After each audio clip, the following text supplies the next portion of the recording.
నమస్తే. Welcome to Andhra Prabha. నేను పవన్. 4 రాష్ట్రాల ఎలక్షన్ పూర్తిగా పూర్తయిపోయినాయి. అసలు ఎలక్షన్ రిజల్ట్ ఎలా ఉండబోతుంది? ఒకవైపు అటు ఎగ్జిట్ పోల్స్ ఏమో కొన్ని అటు బెంగాల్‌లో బీజేపీ గెలుస్తుందని, ఇటు తమిళనాడులో డీఎంకే గెలుస్తుందని, ఇక్కడ పుదుచ్చేరిలో ఎన్డీఏ కూటమి గెలుస్తుందని చెప్పేసి కూడా రకరకాల వార్తలు బయటకొస్తున్నాయి. అసలు ఎలక్షన్ రిజల్ట్ ఎట్లుండబోతుంది? ఈ ఎలక్షన్స్ దేశం పైన ఏమైనా ఎఫెక్ట్ చూపించబోతున్నాయనే అంశం కూడా ఒకసారి మనం మాట్లాడే ప్రయత్నం. ఎగ్జిట్ పోల్స్ ఏం చెప్తున్నాయి?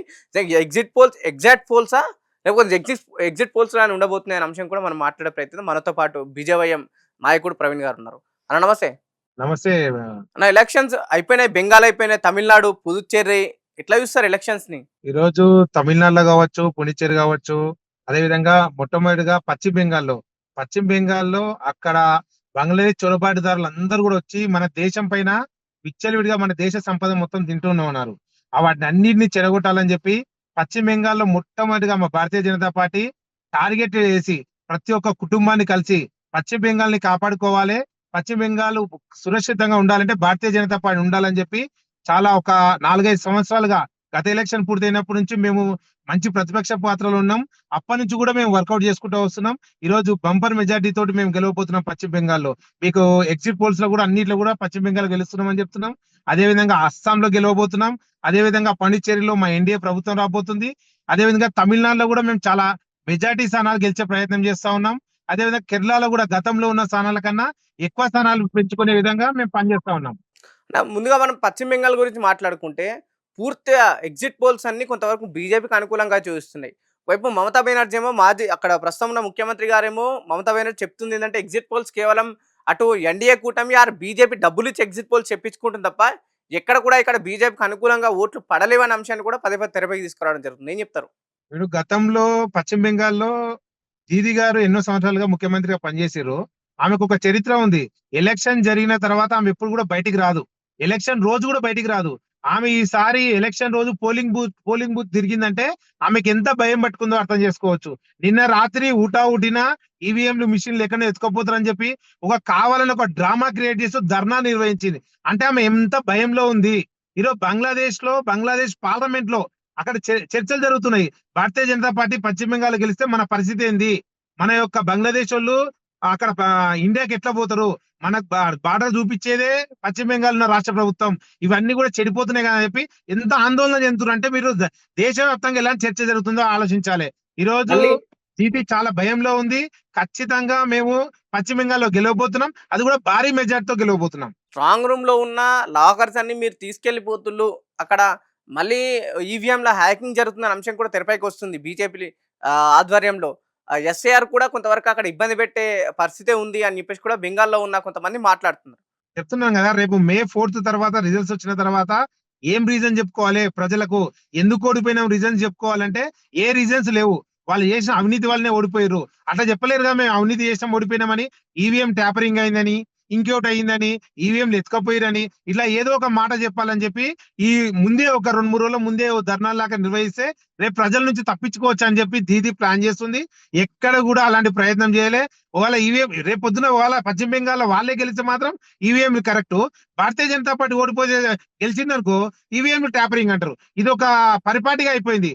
కేవలం వాళ్ళు తప్పించుకోవడానికి ప్రజల నుంచి ఇలాంటి నాటకాలు పడుతుంది తప్ప ఇక్కడ చాలా స్పష్టంగా పశ్చిమ బెంగాల్ మేము కూడా అక్కడ ఎలక్షన్ కి వెళ్ళి పనిచేసినాం. మా భారతీయ జనతా పార్టీ దేశవ్యాప్తంగా ఉన్న కార్యకర్తలు కూడా వెళ్ళినాం. వాళ్ళు చాలా ఆవేదనలో ఉన్నారు. ఈసారి ఖచ్చితంగా ప్రభుత్వాన్ని చేంజ్ చేస్తాం, డబుల్ ఇంజిన్ సర్కార్ తీసుకొస్తామని చెప్పారు. ఎందుకంటే మధ్యప్రదేశ్ లో కావచ్చు, ఉత్తరప్రదేశ్ లో కావచ్చు, ఇంకెక్కడ బీహార్ లో కావచ్చు, డబుల్ ఇంజిన్ సర్కార్ వల్ల చాలా ఎత్తున ప్రజలకు సౌకర్యాలు కల్పిస్తున్నాయి. దేశంలో ఉన్న పథకాలు, రాష్ట్రంలో ఉన్న పథకాలు రెండు కూడా కలిపి ప్రజలకు చేరవేస్తున్నాం. అట్లా మేము సక్సెస్ఫుల్ అయినా కాబట్టి ఇక్కడ కూడా డబుల్ ఇంజిన్ సర్కార్ రావాలని చెప్పి పశ్చిమ బెంగాల్ ప్రజలు కోరుకుంటున్నారు. ఖచ్చితంగా మేము భారీ మెజార్టీతో గెలవబోతున్నాం. వీళ్ళ యొక్క నాటకాలు కావచ్చు, వీళ్ళందరూ ఏవో దొంగ నాటకాలు ఆడితే మాత్రం ఎక్కడ కూడా సహించాం. మేము భారీ మెజార్టీతో గెలుస్తున్నాం. సరే సార్, బెంగాల్లో ఖచ్చితంగా మమతా దీదీని పక్కకు దించే అవకాశం ఖచ్చితంగా కనిపిస్తుంది అంటారు ఎగ్జిట్ పోల్స్ తోని. కేవలం అవి ఎగ్జిట్ పోల్స్ కావు, డబ్బులు ఇచ్చి చేయించుకున్న పోల్స్ అని చెప్పేసి కూడా అటు మమతా దీదీ మాట్లాడుతున్న పరిస్థితి. ఎగ్జిట్ పోల్స్ నమ్ముతున్నారా మీరు? ఎగ్జిట్ పోల్స్ నమ్మడం కాదు, మేము ప్రజల నాడిని నమ్ముతున్నాం. అక్కడ ఎంత తిరిగినాం మేము. మా జాతీయ నాయకత్వం కాడికి వెళ్ళి మా జాతీయ అధ్యక్షుడు నితిన్ నాబిన్ కావచ్చు, మా కేంద్ర హోంశాఖ మంత్రి వర్యులు అమిత్ షా గారు కావచ్చు, ప్రధానమంత్రి ఒక సభలో వచ్చిన విశేషమైన స్పందనను బట్టి చెప్తున్నా నేను. అక్కడ ఉన్న కార్యకర్తల్లో ప్రతి నిజవర్గం తిరిగితే ముస్లింస్ కూడా బయటకు వచ్చి ఈసారి భారతీయ జనతా పార్టీకి ఓటేయాలని చెప్పిర్రు. అక్కడ ఉన్న ఎస్సీలందరూ కూడా మాకు ఓటేయాలని చెప్పిర్రు. అక్కడ ఓటింగ్ శాతం పెరగడం బట్టి కూడా మీరు చూడండి. అక్కడ దేశవ్యాప్తంగా కావచ్చు, అక్కడ ఉన్న యువతులు కూడా కావచ్చు. యువతి యువకులు అందరూ కూడా బయటకు వచ్చి యువతి యువకులు భారతీయ జనతా పార్టీకి పట్టం కట్టిర్రు. వాళ్ళందరూ చాలా స్వచ్ఛంగా చెప్పారు కాబట్టి ఈరోజు ఎగ్జిట్ పోల్ నమ్మడం కాదు. ఎగ్జిట్ పోల్ మేము అంత హుషారుగా అంత పగడ్బందీగా మా రిజల్ట్స్ రాబోతున్నాయి కాబట్టి exit poll results Bharatiya Janata party గెలుస్తుందని చెప్పి చెప్తున్నారు. పుదుచ్చేరి గురించి తీసుకుంటే పుదుచ్చేరిలో మళ్ళీ ఎన్డీఏ కూటమి అటు అధికారంలోకి రావాలన్నా అటు గతంలో ఉన్న బీజేపీ నాయకులు ప్రస్తుతం అక్కడ ఉన్న కాంగ్రెస్ రంగరాజన్ కాంగ్రెస్ లోకి వెళ్ళడం జరిగింది. సో మళ్ళీ సేమ్ బీజేపీ అన్నట్టే ఉంది కదా అక్కడ అధికారంలోకి వస్తే ఎన్డీఏ కూటమి. అట్లేముండదు. మేము ఒక మంచి నాయకుడిని ఎన్నుకుంటాం. అక్కడ ఎన్డీఏ ప్రభుత్వం రాబోతుంది. ఖచ్చితంగా ఒక మంచి పరిపాలన అందించాలంటే భారతీయ జనతా పార్టీ ఆధ్వర్యంలో ఉన్న ఎన్డీఏలకే కావాలని చెప్పి పుదుచ్చేరి ప్రజలు కూడా బాగా ఆలోచించుకో ఈసారి మాకు మళ్ళీ పట్టం కట్టబోతున్నాడా, మేము ఖచ్చితంగా ఒక మంచి నాయకుడిని ఎన్నుకో ముఖ్యమంత్రిగా పెడతామాడా, ఖచ్చితంగా ఒక మంచి పరిపాలన అందించడానికి ఈ డబుల్ ఇంజన్ సర్కార్ రావాలని చెప్పి ప్రజలందరూ కోరుకుంటున్నారు. ఇది దేశవ్యాప్తంగా కూడా జరుగుతుంది. రేపు పొద్దున తెలంగాణలో కూడా ఇదే రిపీట్ కాబోతుంది. 2029లో లేకపోతే 28లో జరిగే ఎలక్షన్ లో కూడా తెలంగాణలో కూడా డబుల్ ఇంజన్ సర్కార్ రాబోతుంది. అంటే పుదుచ్చేరిలో ఏ విధంగా అయితే ఎన్డీఏ కూటమి అక్కడ ఉన్న ప్రాంతీయ పార్టీతో పొత్తు పెట్టుకొని ముందటికెళ్ళినట్టు అంటే బీజేపీ పార్టీని విభేదించి బయటకు వచ్చి పార్టీ పెట్టుకున్న నాయకులతోనే మళ్ళీ పొత్తు పెట్టుకుంది. ఇక్కడ అట్లేమైనా ఉందా ప్రాంతీయ పార్టీతో పొత్తు పెట్టుకునే పరిస్థితి? మేము మా నాయకులను కూడా స్పష్టంగా చెప్తున్నారు. తెలంగాణలో ఎలాంటి పొత్తులు ఉండవు. సింగిల్ ఎజెండాగా మనం ప్రజల మధ్యలోకి వెళ్తాం. ప్రజా సమస్యల పైన కొట్లాడతాం. కాంగ్రెస్ ప్రభుత్వం ఇచ్చిన హామీలు ఏవైతే 420 దొంగ హామీలు 6 గ్యారెంటీలు ఇచ్చారో వాళ్ళన్నిటినీ కూడా నిలదీస్తాం. ప్రజల తరపున పోరాడతాం. ఖచ్చితంగా కాంగ్రెస్ పార్టీ మెడలు వంచి ప్రజా తీర్పు వచ్చే విధంగా తెలంగాణలో భారతీయ జనతా పార్టీ వచ్చే విధంగా మేము పనిచేస్తాం. తమిళనాడు గురించి తీసుకుంటే ఒకవైపు డిఎంకే, ఏఐడిఎంకే, టీవీకే పార్టీతో పాటు బీజేపీ కూడా ముందుంది. అంటే బీజేపీ అటు అన్నా డిఎంకే పొత్తులో నడుస్తుంది ప్రస్తుతం. సో ఎట్లుండబోతుంది అక్కడ టీవీకే కొంతవరకు ప్రభావం చూపెడుతుంది డిఎంకే ఓట్ పర్సంటేజ్ మీద. సో దీన్ని ఎట్లా చూస్తారు తమిళనాడులో? మేము టీవీకే ఒక ఓటు ప్రభావం మొత్తం కూడా స్టాలిన్ పార్టీకి సంబంధించి అక్కడ కట్టింగే ఉంటది కానీ భారతీయ జనతా పార్టీకి ఎలాంటి ప్రాబ్లం ఉండదు. భారతీయ జనతా పార్టీ ఒక కూటమి ఖచ్చితంగా అక్కడ మంచి మెజార్టీ స్థానాలు, సరే అధికారంలోకి వస్తామా రామా అనేది సెకండరీ ఆలోచించుకున్నట్టయితే ఖచ్చితంగా గతంలో కన్నా మెరుగైన ఫలితాలు డబల్ వచ్చే విధంగా మేము ఖచ్చితంగా తమిళనాడులో మా ప్రదర్శన ఉండబోతుంది.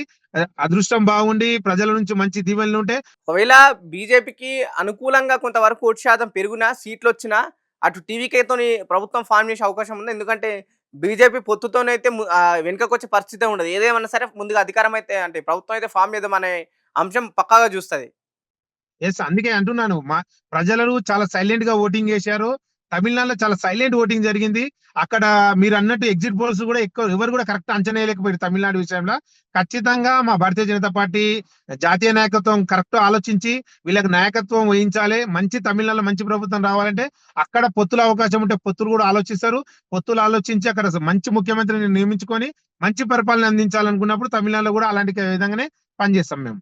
ఎవరు వస్తారని కూడా, ఎందుకంటే మూడు సరి సమానంగా ఈ ప్రస్తుతం ఎగ్జిట్ పోల్స్ కావచ్చు, లేకపోతే చాలా మంది అటు ప్రముఖులు కూడా మాట్లాడుతున్నారు. ముగ్గురు కూడా ఓటింగ్ బాగానే పడింది. ఇంకా గట్టిగా ఆలోచిస్తే టీవీకే పార్టీ కూడా అధికారంలోకి వచ్చే ఛాన్స్ ఉన్నట్టు కూడా ఎగ్జిట్ పోల్స్ చూపెడుతున్నాయి. టీవీకి అధికారంలోకి వచ్చే పరిస్థితి ప్రస్తుతం కనిపిస్తుందా ఇప్పుడు అక్కడ ఈ ద్రవిడ రాష్ట్రాల్లో? చెప్పలేము. అంటే ఉన్న పరిస్థితి చాలా సైలెంట్ ఓటింగ్ జరిగింది కాబట్టి ఎవరికి మెజార్టీ వస్తుంది అనేది ఇంకో 2 రోజుల్లో తేలిపోతుంది. మనకు మే 4 తారీఖు సాయంత్రం మొత్తం తేలిపోతుంది కాబట్టి ఖచ్చితంగా ప్రజల యొక్క తీర్పు ఎలా ఉంటుందో చూసిన తర్వాత ప్రజల యొక్క తీర్పు తెలిసిపోతుంది కదా. భారతీయ జనతా పార్టీ ఒకవేళ మెజార్టీ ఇచ్చి కొన్ని స్థానాలు తక్కువ ఇచ్చింది అనుకో, పక్కన పార్టీతో కూడా టైఅప్ అయిపోయి మొత్తం కలిపి ఒక కూటమిగా ఏర్పరచడం ఖచ్చితంగా మేము ఒక మంచి పొజిషన్ లో ఉండి అక్కడ ముఖ్యమంత్రి స్థానం కూడా కైసం చేసుకుంటాం. తమిళనాడులో కూడా ఒక ప్రభుత్వం రావాలి. డబుల్ ఇంజన్ సర్కార్ వచ్చినప్పుడే అక్కడ మంచి అభివృద్ధి పథకం సాగుతాయని చెప్పి, ఎందుకంటే లోకల్ బాడీ ఎలక్షన్స్ లో లోకల్ రాజకీయంగా చేసుకుంటూ స్టాలిన్ చాలా పెద్ద ఎత్తున ఇప్పటికే మతతత్వ సంస్థలు కావచ్చు, హిందూయిజం పైన చాలా పెద్ద ఎత్తున వ్యాఖ్యలు చేసింది కాబట్టి ఖచ్చితంగా అక్కడ తమిళనాడులో కూడా భారతీయ జనతా పార్టీ ఎన్డీఏ ప్రభుత్వం వస్తే మాత్రం చాలా అద్భుతమైన పథకాలు చిట్ట చివరి తమిళనాడు వ్యక్తి వరకు కూడా చేరే అవకాశం ఉంది. కాబట్టి తమిళనాడు ప్రజలు అదే విధంగా ఆలోచించి సైలెంట్ ఓటింగ్ గా ఎన్డీఏ ప్రభుత్వానికి వేసిరని చెప్పి మేము భావిస్తా ఉన్నాం. టీవీకే దేంతో అంటే టీవీకి ఒకవేళ 25 నుంచి 30 సీట్లు వస్తాయి. అంటే 232 సీట్లలో 25 నుంచి 30 సీట్లు వస్తే ఏ పార్టీతో కలిసే అవకాశం ఉంటాయి? ఏఐడిఎంఎన్ కన్నా డిఎంకేతోనా? ఎందుకంటే ముందు నుంచే విజయ్ ఇద్దరిని విమర్శిస్తున్నారు. తమిళనాడులో ఉంటే ఈ 2 పార్టీలే ఉన్నాయి, మూడో పార్టీ రావాలి అని చెప్పేసి విజయ్ అటు ఒకవైపు ఆ నినాదంతో వచ్చినప్పుడు అధికారం కావాలంటే ఏదో ఒక పార్టీతో కలవాలి కదా. ఏ పార్టీతో పోతారు టీవీకి? ఖచ్చితంగా అదే అంటున్నాను కదా, సిచ్యువేషన్ డిమాండ్ చేస్తుంది అది. మే 4 తారీఖు సాయంత్రం రోజు ఎవరి మెజార్టీ ఎట్లా ఉంది అనేది ఆ రోజు తెలుసుకుంటాము. అంటే టీవీకే కలిసే అవకాశం ఉందా వేరే పార్టీతోని? నేను చెప్తున్నాను కదా, అక్కడ పూర్తి మెజార్టీ ఎవరికి వచ్చే పరిస్థితి కూడా మీకు కూడా తెలుసు, మాకు కూడా తెలుసు, ఉమ్. లోకానికి అందరూ కూడా తెలుసు. పూర్తి మెజార్టీ ఏ పార్టీకి లేదు కాబట్టి ఖచ్చితంగా 2 పార్టీలు కలిస్తేనే అక్కడ ప్రభుత్వాన్ని ఏర్పాటు చేయొచ్చు. మా జాతీయ నాయకత్వం కూడా ఆ విధంగా ఆలోచిస్తది. మంచి నిర్ణయం తీసుకొని తమిళనాడు ప్రజలకు అందరూ మెచ్చే విధంగా, తమిళనాడులో ఉన్న ప్రతి ప్రజలందరూ మెచ్చే విధంగా ఖచ్చితంగా ఒక మంచి నిర్ణయం తీసుకుంటారని చెప్పి మేము కూడా భావిస్తున్నాం. రైట్. కేరళం గురించి మాట్లాడుకుంటే ఎట్లా చూస్తారు ఇక్కడ యునైటెడ్ డెమోక్రటిక్ ఫ్రంట్ అలాగే ఎల్డీఎఫ్ కూడా ఉన్నాయి. 2 డెమోక్రటిక్ ఫ్రంట్ ఉన్నాయి కాబట్టి ఎట్లా ఏది గెలవబోతుంది? మళ్ళీ సిపిఐ, సిపిఎం నాయకులకి పట్టం కట్టబోతున్నాయి ఇక్కడ. సిపిఎం పార్టీలు అనేది దేశవ్యాప్తంగా కనుమరుగైపోయినాయి. వాళ్ళు ఉండే అంతో ఎంతో గొప్ప. కేరళంలో మొన్నటి వరకు అధికారంలో ఉందన్న. నేను అదే అంటున్నా, వాళ్ళు లేట్ ఒక్కొక్క వరుసగా అన్ని రాష్ట్రాల నుంచి అన్ని వెళ్ళిపోతూ పోతుంది. ఇది మన తెలంగాణ కావచ్చు, ఆంధ్రప్రదేశ్ కావచ్చు, తమిళనాడు కావచ్చు, ప్రతి చోట కూడా వాళ్ళ యొక్క స్థావరాలని ఖాళీ చేసుకుంటూ పోరు. కేరళలో కూడా రేపు పొద్దున అక్కడ వేరే ప్రభుత్వం వచ్చే ఆలోచన మాత్రం ప్రజలకు చాలా స్పష్టంగా ఉంది. భారతీయ జనతా పార్టీ కూడా గతంలో సీట్ల కన్నా మెరుగైన సీట్లు వచ్చే అవకాశం ఉంది. వాళ్ళు ఇప్పుడున్న మొన్నటి వరకు జరిగిన మా కేంద్ర మంత్రులు కూడా అక్కడ చాలా స్పష్టంగా ర్యాలీలు నిర్వహించారు. నరేంద్ర మోడీ గారు సభలు నిర్వహించారు. అమిత్ షా గారు వెళ్ళిర్రు. మా నితిన్ నవీన్ గారు జాతీయ అధ్యక్షులు వెళ్ళిర్రు. చాలా పెద్ద ఎత్తున సభలు కూడా జరిగినాయి కాబట్టి మాకు కూడా మెరుగైన ఫలితాలే ఉంటాయి. మేము కూడా ఒక మంచి పొజిషన్ లోనే ఉంటాం. రేపు ప్రభుత్వం ఏర్పాటు చేయడంలో మా భారతీయ జనతా పార్టీ పాత్ర కూడా చాలా గొప్పగా ఉంటది కాబట్టి అక్కడ రిజల్ట్స్ ఎలా ఉంటాయి అనేది కూడా ఒకసారి ఆలోచించాలి. మేము చాలా స్పష్టంగా పశ్చిమ బెంగాల్ కావచ్చు, అస్సాం కావచ్చు, పాండిచ్చేరి కావచ్చు, 3 రాష్ట్రాలు క్లీన్ స్వీప్ చేయబోతున్నాం. తమిళనాడులో అదే విధంగా కేరళలో మా పాత్ర చాలా కీలకంగా. 4 రాష్ట్రాలలో 3 కన్ఫర్మ్ చెప్తున్నా. 4 రాష్ట్రాలలో 3 కన్ఫర్మ్ 100% కన్ఫర్మ్ గా మాది రాబోతున్నాయి. ఎక్కడెక్కడ? పశ్చిమ బెంగాల్, పుదుచ్చేరి. పశ్చిమ బెంగాల్, అస్సాం, పాండిచ్చేరి ఈ 3 రాష్ట్రాల్లో మేము స్పష్టమైన మెజారిటీ తోటి ప్రభుత్వాలు ఏర్పడుతున్నాం. సో ఖచ్చితంగా బీజేపీ అధికారంలోకి రాబోతుంది మళ్ళీ 3 రాష్ట్రాలు మరోసారి. స్పష్టమైన మెజారిటీ అంటున్నా, ఎవరిపైన ఆధారపడకుండా స్పష్టమైన మెజారిటీ తోటి ఈ 3 రాష్ట్రాల్లో మేము అధికారం రాబోతున్నాం. ఈ 2 రాష్ట్రాల్లో కూడా చెప్తున్నాను, తమిళనాడులో చాలా సైలెంట్ ఓటింగ్ జరిగింది. ఏదైనా జరగవచ్చు. తమిళనాడులో ప్రభుత్వం ఏర్పాటు చేసినా కూడా ఆశ్చర్యం లేదు. అదే విధంగా కేరళలో కూడా మంచి ఇంత ముందున్న స్థానాల కన్నా ఎక్కువ స్థానాలు గెలుచుకుంటాం. ఖచ్చితంగా ప్రభుత్వంలో చాలా కీలకంగా మేము వివరిస్తాం. థ్యాంక్ యూ అన్న.